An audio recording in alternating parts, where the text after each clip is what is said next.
What is going on, guys? Welcome back to Reflame Racing Reviews on this wonderful election Tuesday that only comes around once every 4 years.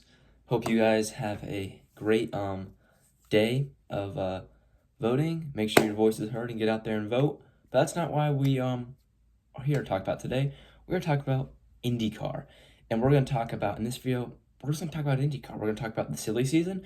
We're going to talk about new tracks. And we're going to talk about maybe some other stuff if it, needs to be talked about, but mainly we're going to talk about the silly season and potentially new tracks and what the schedule is going to look like going forward in IndyCar. So let's first get away with the tracks. I've never talked about it, but the Arlington GP being confirmed is absolutely amazing. At first I was not a fan of the Arlington GP whatsoever, but after just looking at that track layout, I mean, wow, what a race it's going to be. It reminds me a lot of the Miami GP that F1 does, and I think it's going to be a great addition to IndyCar. I hope they don't take races off. I hope it's just them adding on to the calendar, because I've been saying for the past 3-4 years to my dad, in 2026 IndyCar staying for 20 races. And I think with the Arlington GP, we already have 17. I think there's 18. This might sound crazy, but I want IndyCar to have no double headers going forward. So if we could just do one race in Iowa in 2026, and that Arlington is basically an Iowa race too, that would be amazing. So, I mean, that would put us at 17, but if you've heard the rumors of lately, sounds like we're going to get a race in Mexico. I'm sure it's going to be around the circuit that F1 races on, which would be very cool to see the time differences. At that track, Pato Ward, and he did his FP1 session for McLaren, was a huge fan favorite. I think IndyCar and F1 were surprised by the level of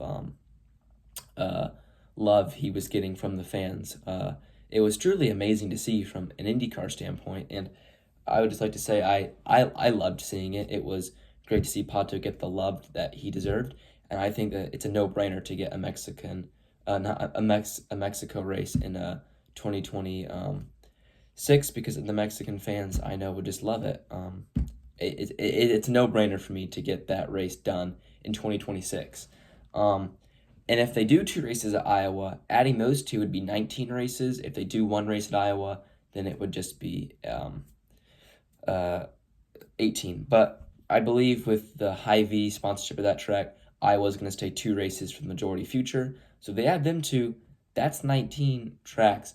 And while you're at it, I would say you either get a super speedway oval on the calendar, or you go to a different venue outside of the outside of the U.S. So I would say maybe an Argentina race would be dope, but I would say more likely let's go to Michigan.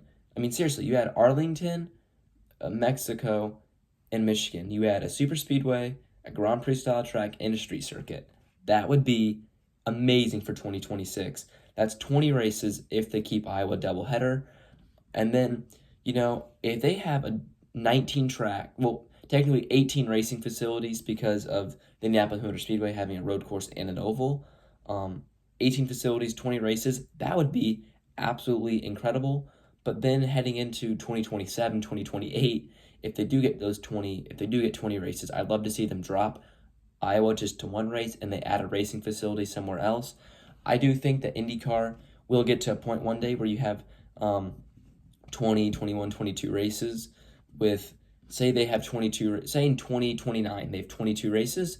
I think that they'll have 21 racing facilities, because the Indianapolis Motor Speedway is always going to have the GP and the oval. I think IndyCar's in a great spot to expand the schedule. I just hope with them adding the Arlington GP, it looks like Mexico, and I'm going to say on a limb, we're a year and a half away from 2026 racing, that they're probably going to add an oval by then, if not more than 1 oval. So they add another oval or 2. I hope that they're not taking away races and they're just adding races, like Toronto could get booted. I hope they keep Toronto. I hope that's not true. I hope Arlington GP is not replacing Toronto. I hope IndyCar just expands their schedule, because IndyCar needs more races. That's plain and simple. We need more races in IndyCar. And I trust IndyCar. I trust the people at the top of IndyCar. I trust the team owners. I trust Roger Penske, that they know that more races is best for the sport, and they're going to get more races done. It's a no-brainer, And I think IndyCar in obviously same schedule in 2025, but from 2026 and onwards, I think IndyCar is going to look like a lot like Formula One has in the past 5 years here. And every year you're going to add a race, add 2 races, maybe drop a race that isn't good. Like if we drop the Thermal Club, good. Like who cares for the Thermal Club? But we had to replace it with a race. I think that's what you're going to see IndyCar do. I hope IndyCar doesn't get to 24 races because I think, quite frankly, F1 has a little too much races. It's like F1 and NASCAR. They have too many races. I think anywhere between 20 and 22 is the perfect amount. F1's at 24. They're getting too much. And I'm not a NASCAR guy. I don't even know how much NASCAR races, but I believe it's in the 30s. I think if they get to anywhere between 20 and 22 races, that would be amazing. We do need more races than what we have. But that's my take on the racing and what the schedule will look like.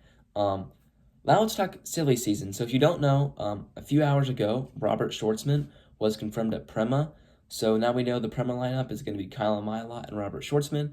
Now, which driver is going to be driving the number 90 and the 83? We don't know, but I can take a guess and say Mailot in the 83 and Shwartzman in the 90. But there's 5 seats left, which is kind of crazy that the IndyCar silly season has come to an end really so quickly. You have 2 seats at Hoomco's Hollinger, 2 seats at Dale Coyne, and a seat at Rahal.